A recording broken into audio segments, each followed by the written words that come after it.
Hi, Julia Ridgmont here, and welcome to another episode of Julia Ridgmont Unscripted, the show where I give my readers the inside scoop about my projects and show them the not so glamorous life of a writer.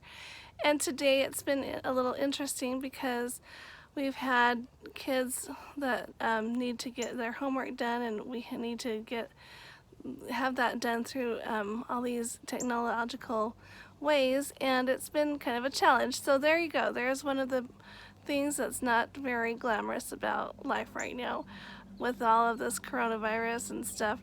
But anyway, today I wanted to talk about my project that I'm working on right now. It's called An Agent for Sarah, and it is one of the Pinkerton Matchmaker stories. And if you have been reading that series, you know it's a really fun series. And Sarah is actually a character that was in my previous story, An Agent for Jessica.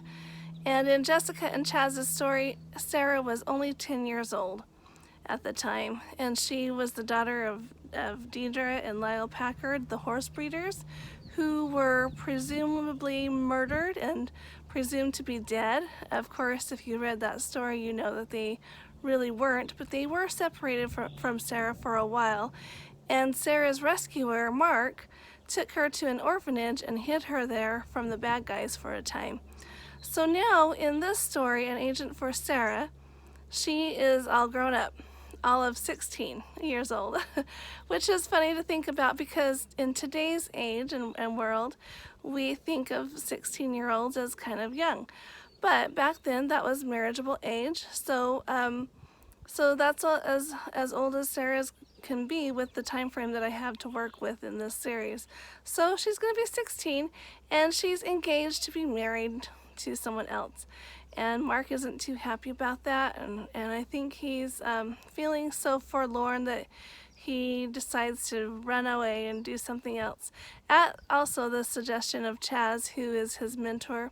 Chaz helps him to get a job with the Pinkerton agents in Denver. So off Mark goes for Denver, and Sarah is going to have an awakening and figure out that she really doesn't want to marry this other guy, but she wants to marry Mark. So Mark and Sarah's story is more of a love story than an actual mystery, although I will put a little bit of a mystery in there as well.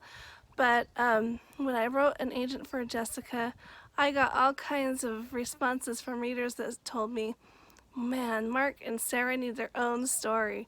So I'm excited to finally be writing that story for you guys, and I think it's going to be a fun one. Mark and Sarah are a cute couple. And there also is a story about Amy, Jessica's younger sister. She, I just figured I couldn't write a story about Mark and Sarah without including Amy, because Amy was also a major character in Jessica and Chaz's story, and she played a major role. So I need to tell her story as well. I think I know who she's going to be paired up with, but I don't want to disclose that quite yet. So stay tuned on that. One other thing to talk about, of course, you know that this week is a giveaway week.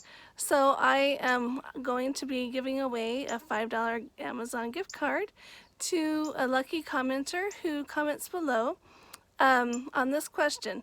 So Jessica, when I wrote Jessica's story, I actually wrote it in several different points of view, character points of view, and most of the Pinkerton stories are only told in maybe 2 points of view at the most. On Jessica's story, I felt like there were lots of facets to that story that needed to be told from other characters' points of view as well. So how do you feel about that? How do you like reading a story that is shown, where you're shown the bigger picture from different, the views of different characters, rather than just one or two? There's also a thing called head hopping, where an author will jump from one person's head to the next, all within one scene. And that's generally frowned upon in the author world. And I was reading a story just the other day. It was an older story from an author that I really used to love, and she did a lot of head hopping, and I kept thinking, oh man, I can't believe I actually used to like this author so much. So I guess that means I've grown as a writer, and that's just generally not the style that is used today, although it was very common back then. So writing styles change too, and writing trends change. But how do you feel about the different points of view, or would you rather just stay in one, maybe two characters' head the whole time? Give me a comment below, and I'll put you in a drawing for a $5 gift card, and I'll draw it tomorrow on Wednesday at this time. And so I hope to hear from you, and go ahead and share this video, or like it, or subscribe to my channel if you're watching this from YouTube. And I'll say goodbye now, and we'll see you next time. Bye.